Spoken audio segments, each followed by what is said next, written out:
On the Creativity Found podcast, you'll hear stories of anxiety and self-doubt, of grief and stress, of physical and emotional troubles, but also of growth, new experiences, belonging, and finding a voice.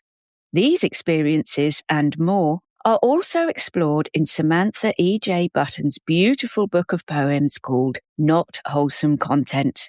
Over the years, my guest stories have honoured the wide spectrum of emotions we are faced with in adulthood. And similarly, Samantha's work uses poetry to explore the honest, sometimes brutal realities of the human experience. The collection is organised into sections titled Blood and Love, Fear and Rage, and Gratitude, allowing you to access the poems that support your current emotional journey. And as listeners of this podcast, I'm sure you'll appreciate how Samantha's writing questions human behaviour in all its fallibility and glory. Whether you're looking for words of comfort or shared experience, or a way to process your own creative reawakening, click on the link in the show notes or search on Amazon to buy Not Wholesome Content, written by Samantha E.J. Button and beautifully illustrated by Maurizio Ferrari.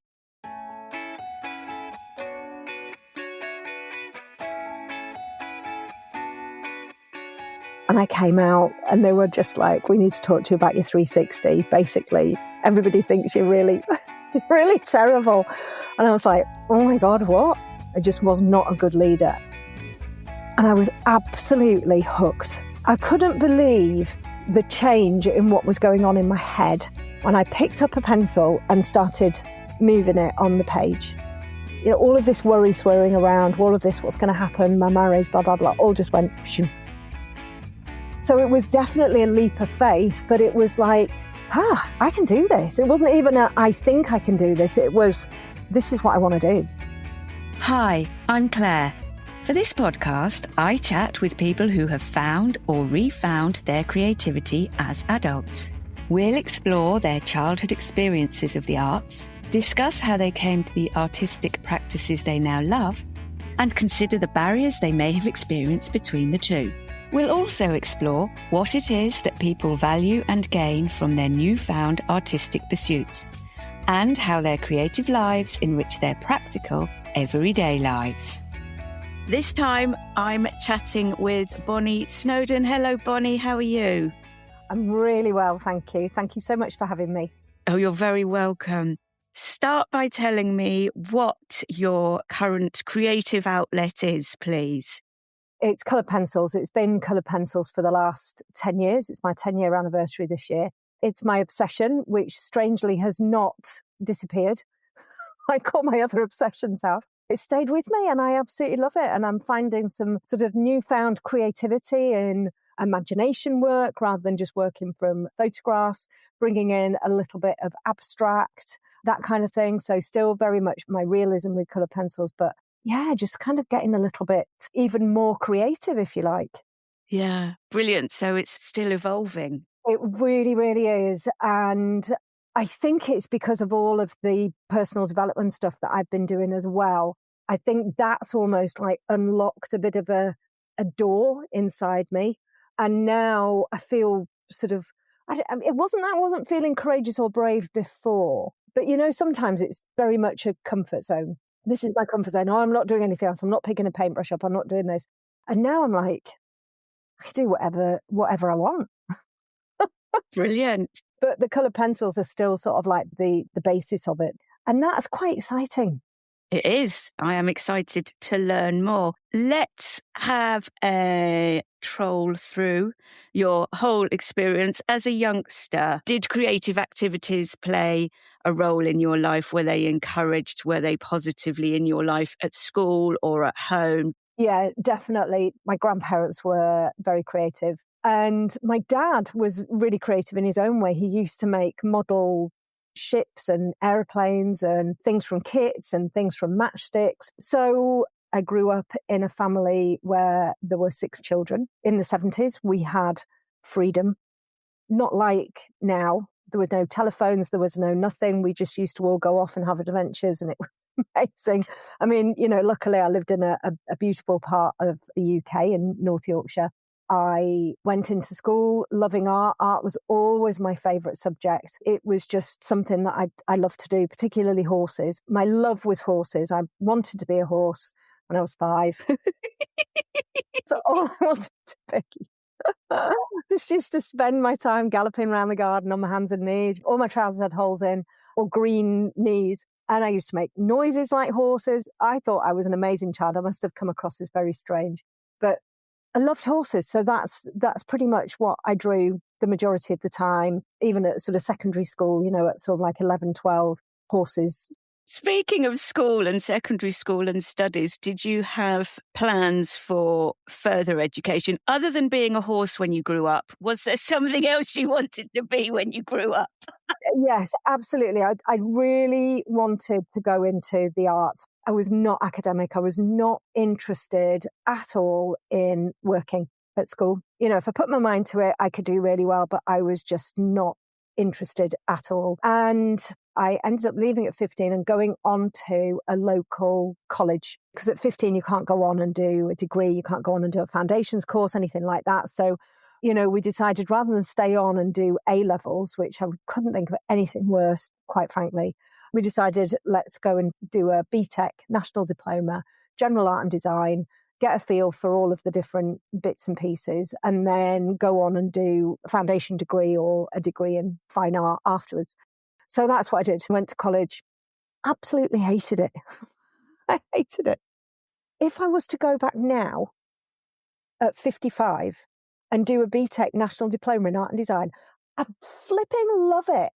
I'd love all of that. Oh, we're going to make sculptures. Oh, we're going to do this. But at 15, I was like, oh no, I couldn't bear it. I loved all of the intricate stuff, the little things. So photography, I really enjoyed putting it through all of the solutions, all of that kind of stuff in the dark room. I really, really enjoyed the graphic design element of it. And there was funnily enough, we had a watercolour class as well that we'd done, and I excelled at that. There were tiny, weeny little, very intricate watercolour, and I excelled at that. But those are the only 3 things that I loved. Everything else was big, bold. We did a lot of life drawing, which actually I was pretty good at, but that was all on like 3-meter pieces of paper, At 17, I'm then looking at where I'm going on. I'm told my portfolio is not good enough and I didn't get in anywhere. Oh. So I don't recall being devastated. I remember being upset, but I don't really carry on being upset about stuff. I'm like, oh, okay, what should we do now? And actually, my dad knew this couple of brothers who owned an advertising agency in Harrogate, which is the town near me. And they gave me a job as a tea girl. So I went and made tea for all of the executives. Now, I've seen such a thing on the TV. This is actually a role, is making tea for other people and taking it around to them. Yeah. They have specific teacups that they have. So this person has this. We had one guy, I can't remember, Terence, I think his name was, one of the brothers. He had a big teacup and he had to open the door. You weren't allowed to go in, and you had to put the teacup on top of the filing cabinet and you had to close the door. That was his tea. So learned that. But obviously with me being in an advertising agency, I then ended up in the studio, told them I was interested in graphic design. And then I started learning the art of paste up. And now we've got computers, all of that kind of stuff. Back then, you learned how to take a piece of bromide with your text on it, take a piece of bromide with your image on it, and you would paste it up onto a board and you'd have it all straight. And that was my first sort of experience with graphic design. And then I ended up becoming really, really interested in the typography side of stuff. So I became a typesetter and learned how to use their big machine, which you had to type a code in to tell it how long the line length was, what point size it was, what font it was, all of that. And then if you wanted to change the font, you had a big barrel next to it and a belt, and you had to wrap the belt into this barrel, and that was the typeface that you were using. Then came out and you had to go into a dark room and develop it all. Wow. Well, how long did that last, though? Because that got, taken over by other things. Were you still involved when that was changing? Yeah. So what happened was I stayed at that company, and then the girl who was doing the typesetting taught me how to do it so I could take over from her. And then we stayed in touch, and she was like, there's a job going, but you need to be able to type at this speed. So I taught myself to type on my mum's typewriter, touch type. Off I went for my interview and I got the job. And I stayed there at that particular company. This was 88. And I stayed at that company until 98 when I got married. And then I went freelance after that. And that was typesetting, going into page layout. So I wasn't necessarily a designer. People would come to me with their design, and I would then take that design and I would put it into a digital format. And I'm not blowing my own trumpet here. I was brilliant. I was fast. I was accurate. And it was really busy. In fact, ridiculously busy. We'd have 3 shifts going. So you might have, we used to do something called Personnel Today. So they'd have the conference during the day. They'd come to us with all of the news from that conference in the evening. We'd then have to lay the whole magazine out. Then we'd have to ship it over to Leeds, have it printed, have it back on their doorstep by 7 o'clock in the morning. It was quite exciting. So got married in 98, went freelance. And then I ended up working with a contract for Aviva in York, which was such a cushy number. It was unbelievable. So I'd come from a really fast-paced studio into a studio that basically all they were doing was going through policy documents and making amends. They offered me a full-time role, which was great. And then they allowed me to work from home because I had children at that point. They were really advanced like that because not many people work from home, but they set me up at home. I had a computer, I had an ISDN line, and I used to go pick up all of the jobs on a Monday, back in on Friday, here you are, here's the work. And what happens when you go into a company and you're good at your job, a big company like Aviva, they end up putting you into managerial roles, but without necessarily any training. I don't think many people who are in managerial roles have actually had proper leadership training. So you just get moved up because you're good at that. So you might as well, you're going to be good at as being a leader. So off I went. I was quite, very passionate. I love what I do, confident, all of that kind of stuff. So there I am in a sort of studio manager role, not knowing anything about what I'm supposed to be doing and kind of mirroring what I've seen other people do. And we have this, I don't know whether you've heard of the 360 before. It's vile. It's a corporate thing. It's basically one of those processes where everybody gets information and they have to fill in all of this information about their peers and their managers. So how well do they do on a score of 1 to 5, blah, blah, blah, blah, blah. So we did this big 360, and it's called a 360 because it's like all the way around. And I came out and they were just like, we need to talk to you about your 360. Basically, everybody thinks you're really, really terrible. And I was like, oh my God, what? I just was not a good leader and people didn't like how I handled stuff, blah, blah, blah. And funnily enough, at that time, I'd literally done a day of coach training for my riding because I used to do dressage and everything with horses. And it was this leadership coach who had come and done a day for dressage riders. But the stuff that he'd been teaching us was so adaptable that you could bring it to anything. So then I had sat down, had this meeting about my 360, and they're basically saying, you're going to be managed out of your role. And I was like, what do I do? And there's part of me going, what a load of tosh, what they're talking about. And then there's part of me going, well, hang on a second, I need to reflect on this. So I started to learn a little bit more about the coaching side of stuff. I decided to fund myself with a degree in coaching and mentoring, which got like a leadership part in there as well. And I turned myself around, turned my team around, ended up with a really strong performing team. And then when I left in 2014, I trained people up to take over from me. So it was this sort of succession path thing that I'd sort of created within the team. So ended up leaving and everyone being really sad. Because I decided I can either tell everybody that they're talking rubbish or I can believe them and I can do something about it. And I decided to do something about it. That must have been a lot of work to do the actual coaching on top of still doing the job with Aviva. Yeah. Did you find that you were veering more towards one than the other? Yes, coaching. So I ended up having my hip replaced in 2014 and I had quite a lengthy time off work, which was when I was working for Aviva. So I did quite a lot of my, whatever you call it, The stuff you can do when you're sitting there with a... Yeah, not going out and coaching people, but doing all of my notes and writing up all of Yeah. it. So I did quite a lot of that while I was sort of incapacitated. And then I was offered a job coaching, which was brilliant. So I became an exec coach and worked in the UK, worked in the Middle East, coaching people, but also teaching the degree course that I'd just taken. Oh. So I was doing workshops for people.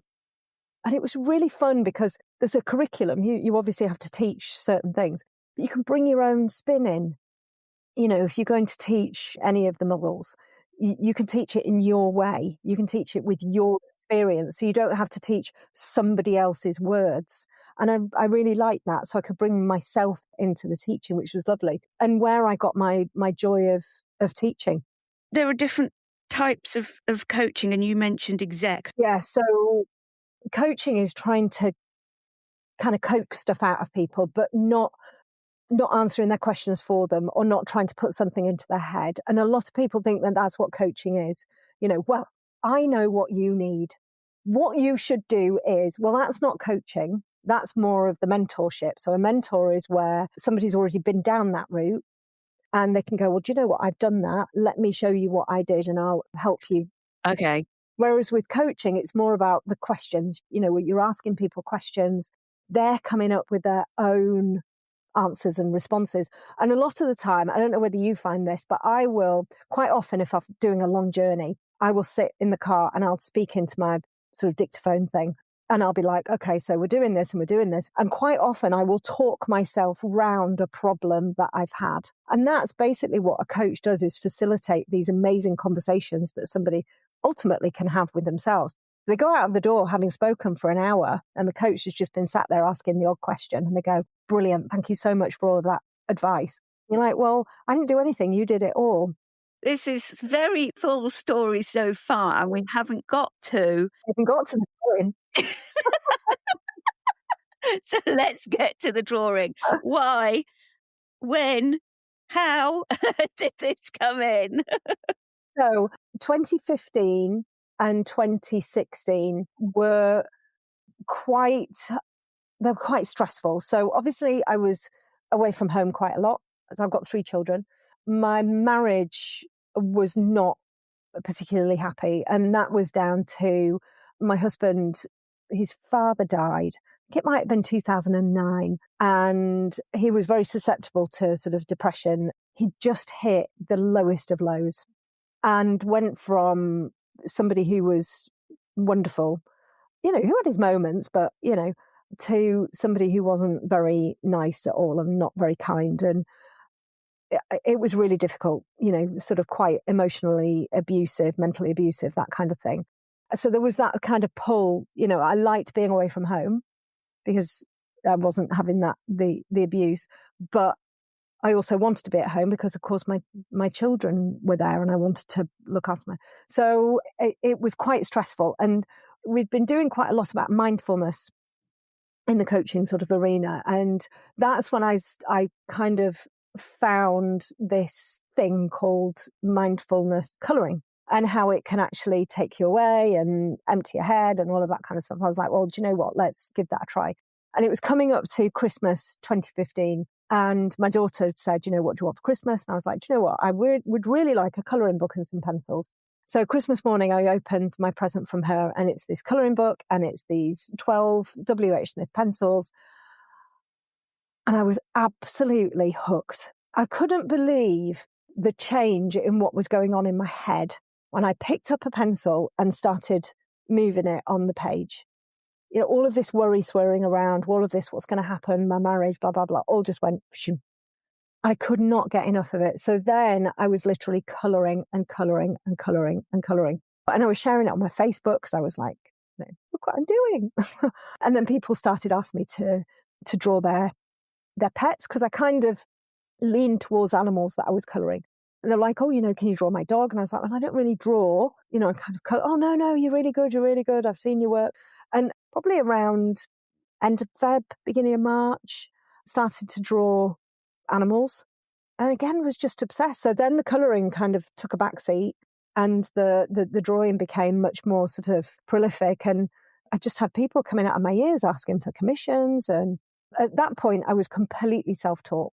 The first drawings I did, I was so proud of them, shared them on Facebook. And there was a friend of mine who had horses, and she saw this horse that I'd drawn. And she was like, "He's really good, but what about putting some bone structure in and veins and all of that?" I can remember getting really bristly. I'm not into that realism rubbish. I'm not doing that. I just want to do my own thing. And then, of course, like I always do, I'll come away, I'll reflect, and I'll be like, "Oh, maybe she's got a point." So then the next drawing I did, I was like, right, okay, let's concentrate on these veins. And it is clear that I can observe stuff and I kind of understand form. And I know horses because I've been around horses all my life. So I went from very flat, sort of two-dimensional drawing to 3D very, very quickly. And that was totally self-taught. That was just me in my kitchen with my phone drawing. I wasn't on YouTube. I didn't even know that there were groups that existed that help people with stuff. Didn't know any of that. And then, of course, I found some groups and I found other people that were doing the similar thing to me. And of course, that was incredibly helpful. You sort of absorb stuff. That's how I started. And that's how I started doing the commissions. I'm going to jump ahead, actually, because of your talking about being self-taught and learning through observation and then finding groups and things. But now you teach in various different ways. So why did you want to do that? How did you start doing that? The teaching side of stuff, I think, is very natural, comes with my personality, is something that I did with my coaching. I really enjoyed holding workshops and I really enjoyed seeing people get something and then go on and develop it. I like seeing people do well. So that was kind of a natural progression, really. And when it got to sort of like the end of 2016, when I handed my notice in and decided I was going to become a full-time artist, there on my business plan was teaching groups, teaching online, because of course at that point I could see, oh, this is what people are doing. Now, how I share stuff, I just give everything. I'm just like, I wear my heart on my sleeve. I'm just like, you can have it all. When I was sharing things, I was like, oh, I've just done this and I found this really helpful and this really helpful. And all of a sudden, I kind of became this person that people were like, oh, well, have you seen Bonny Snowdon? She's really good at helping you do this. And if you ask her a question, she'll help. And that's what I did. And I probably did turn it into a bit of a strategy, to be honest, at some point when I was kind of realizing, oh, I'm wanting to teach. Maybe this could be sort of part of a plan. But I think it was more of a subconscious strategy rather than a real business plan. I think naturally I just help people and I like to help people. I didn't actually start teaching until 2019 when I started my Patreon channel. I had done a couple of workshops before. The reason I started it was because I wanted to help people, but I also wanted some extra money in my business, because if you're running a business, you need to make money, because if you don't make money, you don't have a business. So I was like, you know what? I'll start a Patreon, a couple of £100 a month. That's going to be really great. It's going to help towards my mortgage, all of that kind of stuff. And of course, at that point, my husband had left. He left the mid 2017, walked out, which was equally great and equally incredibly sad because, my marriage vows meant a lot, but that was that. So I started my Patreon and literally within the first week, I think I got 200 people and I was earning like a couple of £1,000 a month. And I was like, what? That's like, I didn't expect this. And it just kept on going up and up and up and up. I think at the peak, it was nearly 3,000 students. And there are a lot of artists on Patreon and there are a lot of good artists on Patreon, but there are not very many who have got the higher figures. And there were some who were way higher than me. They had like 4,000 or 5,000 students on Patreon and everything. So that was amazing. But it became very clear to me in 2020. So of course, 2020, we had the whole hideous year. Sadly, he was my ex-husband by then because he'd gone on and married somebody else. He ended up taking his own life in 2020. So that was like, we're all in lockdown. It was just like, ugh, and obviously having to cope with that. and cope with running a business and cope with having 3 children all in the same house. And we're trying to kind of get over this terrible event and the grief and all of that kind of stuff. And of course, I just go, right, okay, off we go. And you've just got to put your strong hat on and you've just got to go, can't deal with this yet. We'll deal with that another time. And off you go. And I was like, right, I don't really like the experience that Patreon is giving my students. I want to start looking at creating my own platform. So the whole of 2020, I was thinking, how can I sort my own platform out? I actually employed somebody to come and help with my socials, all of that kind of stuff. And then 2021, I managed to get a consultant to come and help with building what is now my membership. Somebody who was an expert in building memberships, because there is an art in building a membership. I launched it in the September of 21 and off we went. It was amazing. Very well done, you. When you said even starting the Patreon, you couldn't imagine how successful that would be so quickly. When you made the decision, and in fact, why and how did you make the decision? I'm going to do my usual thing and ask a million questions at once. How and why did you make the decision to go full in on the art? And what were your emotions like around that, from having a very secure financial money coming in to then doing this whole thing that is all your own invention? Yeah. So I was actually working as an art consultant. I'd left the coaching company because they wanted me to go and work overseas more often. I couldn't. My children were doing their exams. And I ended up getting a job as an art consultant for a company called Whitewall. I think they're called Clarendon now. I had the most fantastic training, amazing sales training. Really, really, really enjoyed that job. You got to meet people, you got to talk to people, you got to learn about the artists, you get to see incredible art. Absolutely loved it. And I was really good at it. But every day you had to sit and do cold calling, and it killed me. It killed me. I was ringing the same flipping people like every week. I'm ringing you again. Do you want to come and look at some art? And I'm like, oh my God. So I was with my eldest sister. We were traveling to Leeds to have dinner. And on the train, we were just chatting away and blah, blah, blah. And she was like, I know you love your job so much and everything, but Charlie, her husband, Charlie and I really think you should go full time as an artist. She said, but I know how much you love your job. And I was like, whoa, hang on a second. Hang on. I do love my job, but I also really hate the cold calling. What do you mean? She was like, we both think that you could be amazing as a full-time artist. And she was like, how's about if you go for it? And if you need extra help, we can be a bit of a buffer. And I was like, let's do it. So there was definitely a leap of faith. You're leaving a full-time role and there's no guarantees or anything. And yes, you've got somebody saying, we can be a bit of a buffer, but what does it mean? Is it sort of like £100 every month, or is it? And how long for? And how long for? Or is it, we're going to sub you, £30,000 off you go, So it was definitely a leap of faith, but it was like, I can do this. It wasn't even I think I can do this. It was, this is what I want to do. This is what I want to do. I have a very strong sense of self-belief. That's my faith. I have the faith that everything will turn out, and it's unwavering. So if something comes in and scuppers something, I'm like, yeah, it's a bit rubbish. Let's just crack on and try something else. So I became a full-time artist from the 1st of January 2017. And I did it properly. I had my business plan. I worked everything out. I made sure that my prices were raised on a regular basis, not just once a year. I was good at marketing.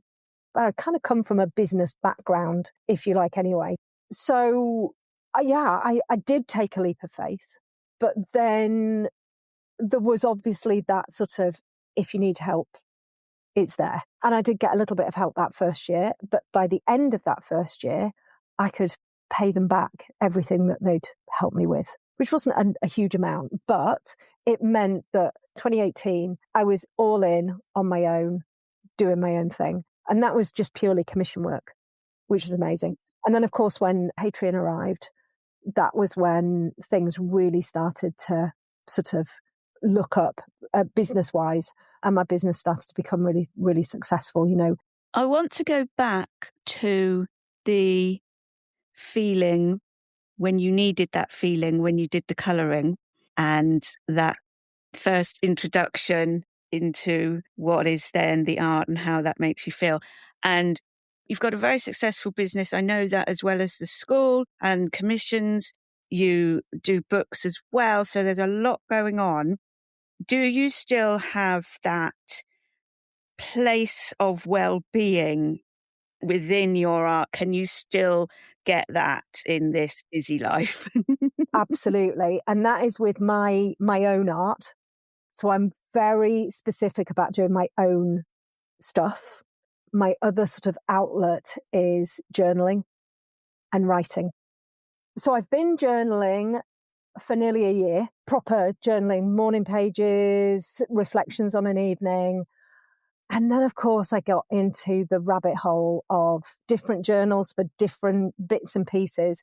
So I now have a gorgeous ritual on a night where I pull a card, so an oracle card.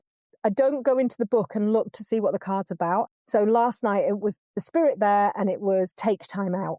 So then I take that take time out and I write about what that means for me.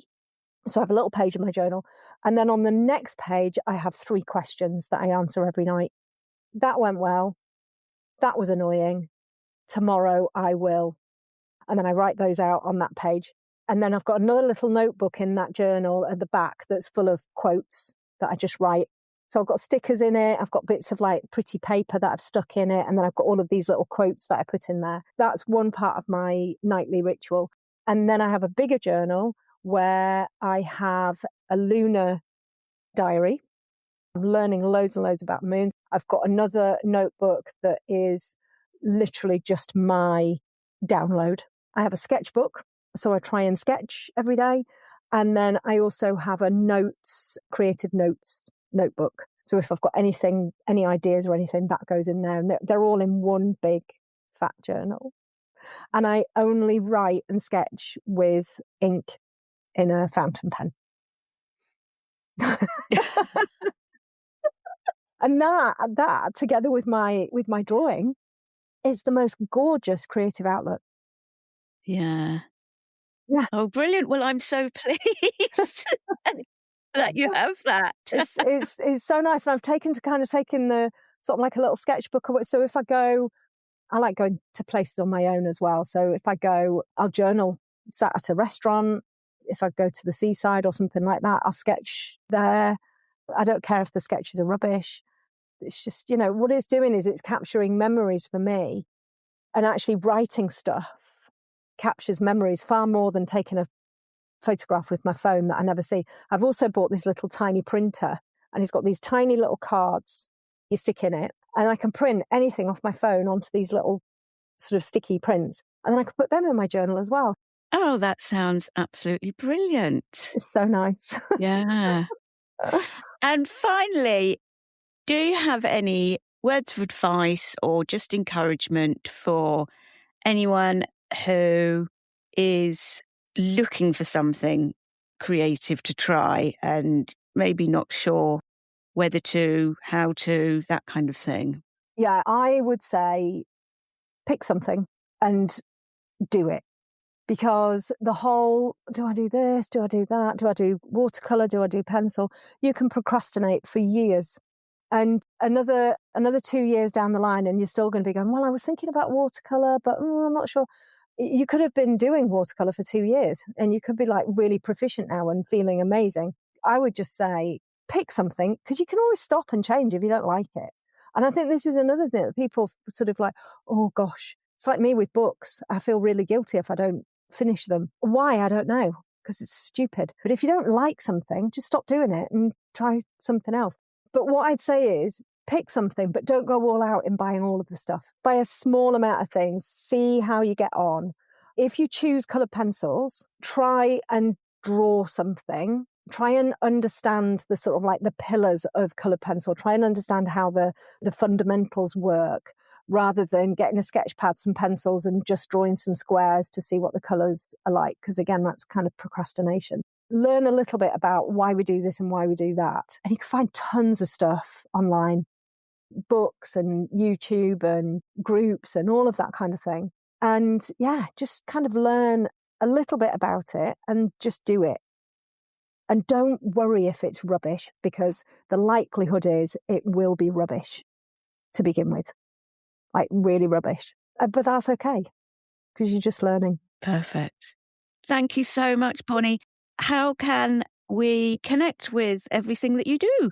You can find me on BonnySnowdonAcademy.com, Bonny Snowdon Academy on Facebook, Bonny Snowdon Academy on Instagram. I've got a podcast, which is Living in Full Colour. I've got a couple of newsletters you can sign up for. So I've got my weekly scribble. So if you want to know any sort of like hints and tips, you can sign up for that on my website. And I've also got Bonny Unfiltered, which is another newsletter, not about colour pencils, but more about me and my life and the crazy stuff I get up to. Brilliant. Thank you so much. I've had such a brilliant chat. It's been really nice. Thank you. I hope you enjoyed this episode. If you did, perhaps you'd like to financially contribute to future episodes at buymeacoffee.com/creativityfound. There's a link in the show notes. If you are listening on a value for value enabled app, such as Fountain, True Fans, or Podcast Guru, feel free to send a few sats my way. And if you have no idea of what I'm talking about, you can find out more by listening to my sister podcast called Podcasting 2.0 in Practice.